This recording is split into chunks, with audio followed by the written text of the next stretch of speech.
Yo, what up YouTube? Welcome back to the Nasty Nate channel. Today we are pulling the 6-liter motor out of the Suburban. Cannot wait to get this gas job motor out of here. Motor 4L80 trans, transfer case for the LBZ swap. So, right now, all we have to do is cut the exhaust. The motor mount bolts are out, some of them are broken. Doesn't matter because we are replacing the motor mounts too, because we do need the motor mounts out of the LBZ truck, along with obviously a few other things. But those bolts are out, some of them are sitting right there too. So I just went to Home Depot and got a Sawzall blade so I can cut the exhaust back there from somewhere under the truck.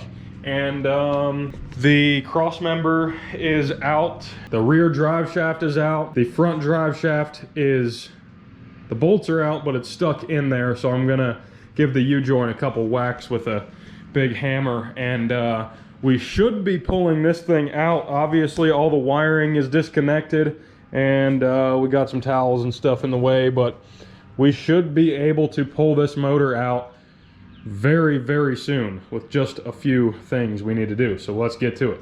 I swear guys, this is the only Sawzall blade you should buy if you're cutting metal stuff. It literally costs the same price as like a 5-pack of the Torch blades, but if you've ever used the Diablo blade, you will never go back. Only buy a Diablo blade. These things cut. All right, we got a chain wrapped around the exhaust manifold back in here, which is really hard to see apparently, and bolted to the head right here. And we do have liftoff, boys. Right here you can see the exhaust is cut. That was an absolute pain to do, but I'm glad that's done, I guess. Now I'm gonna go under there and start smacking the front drive shaft to see if I can get that free, because that's gonna be our next hang up. But the motor is free. There's probably gonna be some wires or something here and there, but it looks like we are good. I'm gonna have to get a jack and get under there and jack up the transfer case and kind of walk it back this way. So we'll see what happens. All right guys, under the transfer case you can see the cross member is unbolted from this side. The transfer case is literally, that's really hard to see, but that's the only thing holding up the back end of the motor and transfer case combo here. So what I need to do is move that cross member, just take it out from this side, and I'll put a jack under, and we'll see if we can pull this out.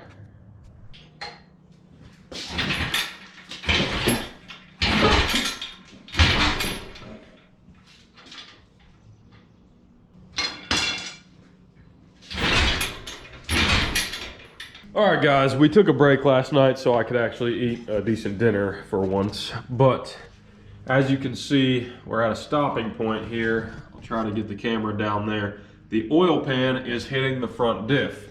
And since, I'll show you on this motor, since I didn't take the transfer case off with all these bolts because I don't feel like laying under there to do that, I was gonna pull this all out in one unit just like this one. So the transfer case, like right here, is hitting the cross member, or one of the cross members under the Yukon here.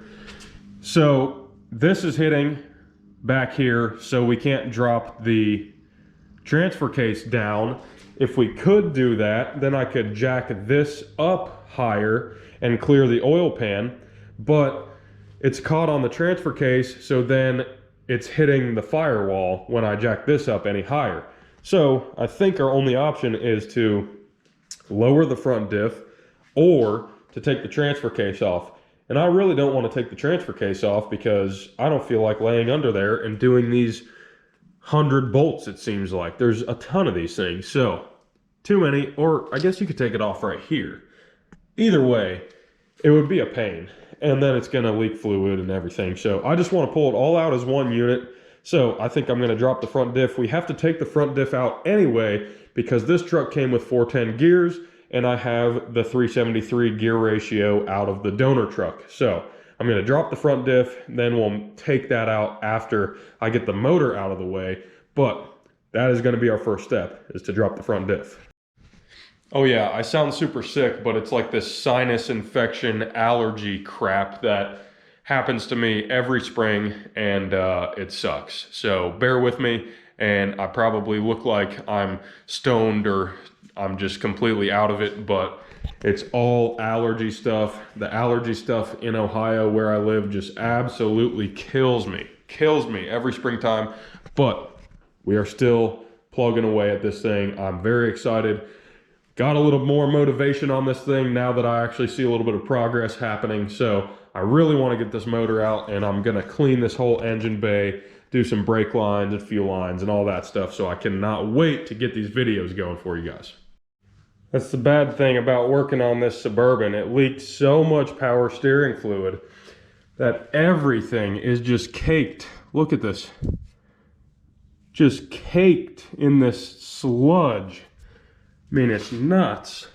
Anyway, you can see the diff is almost out. There's another bolt on the back side or the bottom, but these bolts are loose. So I'm gonna try to move it around a little bit and see if we can clear the oil pan without me getting under this thing.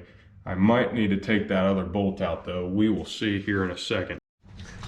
Okay, I was able to rotate the front diff down a little bit, and we have maybe like an inch to spare. So I'm gonna see if I can jack up the motor a little more and see what happens.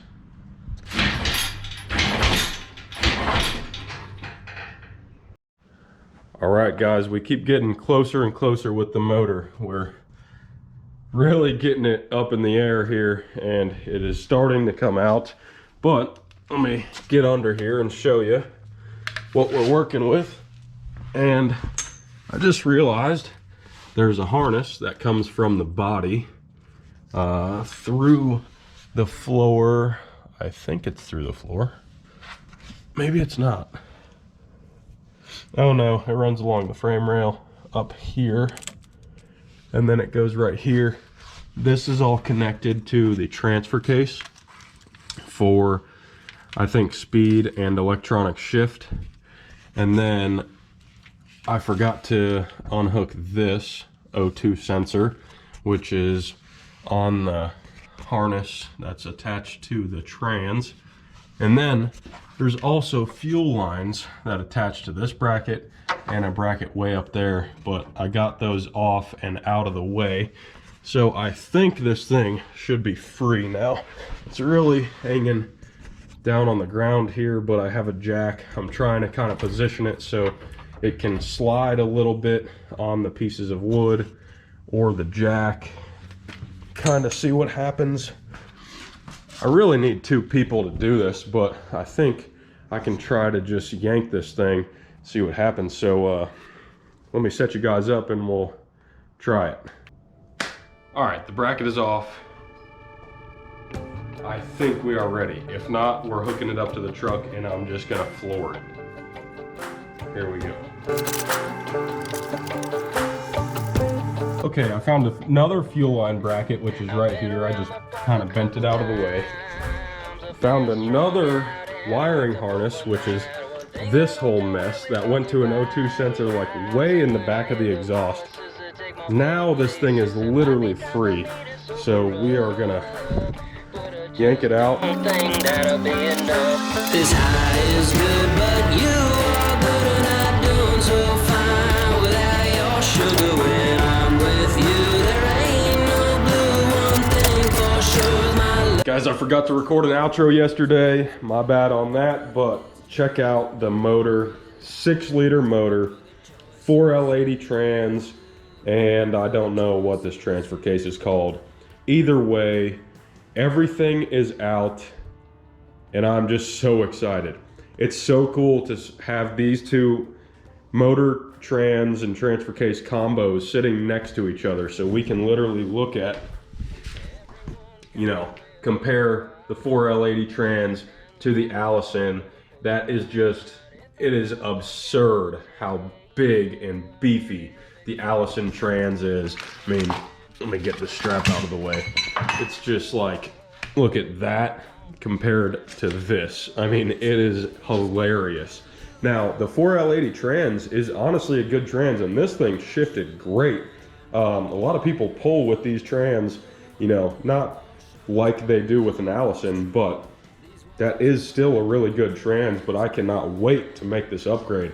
I mean, this motor, it is definitely a little wider and bigger, but it's not that much bigger than the 6-liter gas platform. So I'm super excited to do this swap for you guys on YouTube right here in the garage. I mean, I've got a select few hand tools in my toolbox. It's nothing special out here. I want to show you guys that you can do something just like this yourself. You don't need to pay 30 to 40 grand for these swaps. That is just absurd. I'm gonna have a video at the end of this whole swap breaking down the price, and it is literally gonna be a fraction of what you buy these for. So, super excited for this build. Stay tuned. Why not the prettiest view? And now I realize my drug of choice is you. My drug of choice is you.